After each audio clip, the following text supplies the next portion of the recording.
दोस्तों, आप देख रहे हैं प्राइम इंडिया न्यूज और मैं हूं आपके साथ सत्यवीर सिंह। चलिए हर रोज की तरह आज फिर आपको दिखाते हैं ये धार्मिक कथा।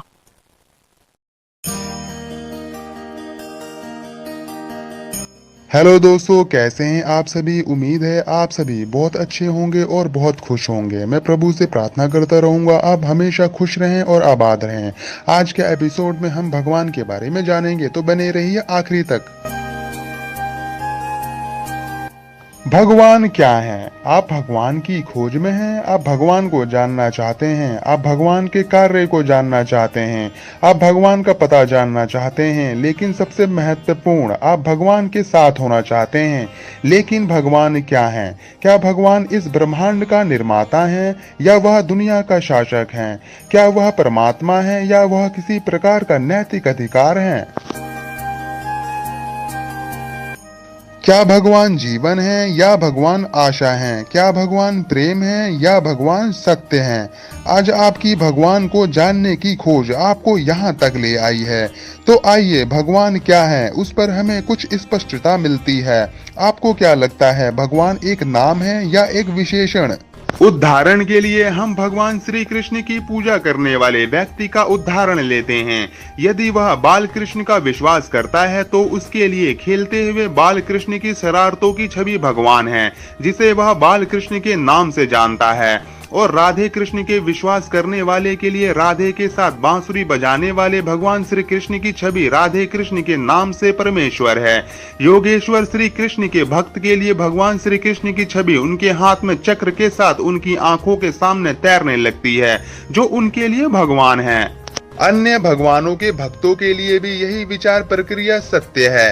वे सभी जिनका नाम हम भगवान महावीर जी, भगवान राम जी, भगवान कृष्ण जी, भगवान शिव जी आदि के रूप में लेते हैं, वह सामान्य मनुष्य थे, जिन्हें उनके जीवन में बाद में भगवान के रूप में स्वीकार किया गया और पूजा जाता है।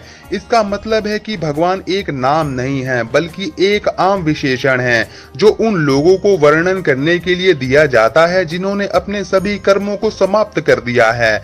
उन्होंने ऐसा आदर्श और अनुकरणीय जीवन जिया है कि हजारों वर्षों के बाद भी लोग आज भी उनके जीवन से प्रेरणा लेते हैं। जब वे जीवित थे तब इन महापुरुषों ने विभिन्न धर्मों, संप्रदायों या अनुष्ठानों को पालन करने के लिए नहीं बनाया, और न ही उन्होंने खुद को भगवान के रूप में संदृढ़ किया। उन्होंने महसूस किया कि भगवान क्या है और उन्होंने इसे दुनिया को समझाया। उन्होंने भगवान को महसूस किया और लोगों को भगवान का एहसास कराया।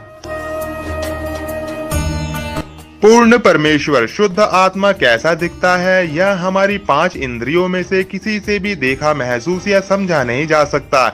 इसे केवल अनुभव किया जा सकता है। इसके अंतर्निहित गुणों के कारण इसे अनुभव किया जा सकता है।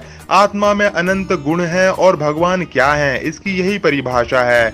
इसीलिए भगवान अनंत ज्ञान वाले हैं, भगवान अनंत दर्शन वाले हैं, भगवान परम सत्य हैं, भगवान शुद्ध प्रेम हैं, भगवान किसी भी दुख या सुख से अप्रभावित हैं, भगवान अनंत सुख का धाम है। प्रत्येक जीवित व्यक्ति की आत्मा हर तरह से परिपूर्ण है। जीवित व्यक्ति जिसके भीतर वह रहता है, उसके अतिरिक्त विचारों या बाहरी कार्यों से पूरी तरह से वह स्वतंत्र है। जिस तरह तेल और पानी कभी नहीं मिलते हैं, उसी तरह आत्मा और शरीर जिसमें आत्मा रहता है वह कभी नहीं मिलते हैं।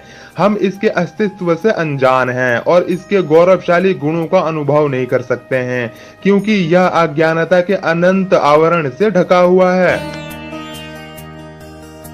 भगवान की पदवी और प्रतिष्ठा ऐसे ज्ञानी को दिया जाता है जिनमें आत्मा के निहित गुण पूरी तरह से प्रकट हो गए हैं।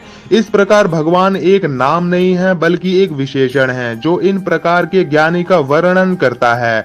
हम इन ज्ञानी पुरुषों को प्रगट परमात्मा के रूप में पूजते हैं, क्योंकि हम भी एक दिन उनकी तरह ही बनना चाहते हैं। तो दोस्तों, आपको ये एपिसोड कैसा लगा? आप हमें कमेंट बॉक्स में अपने विचार लिख सकते हैं और हमसे साझा कर सकते हैं। फिर मिलेंगे हम एक नए एपिसोड के साथ कुछ नई बातों को लेके। जब तक के लिए धन्यवाद।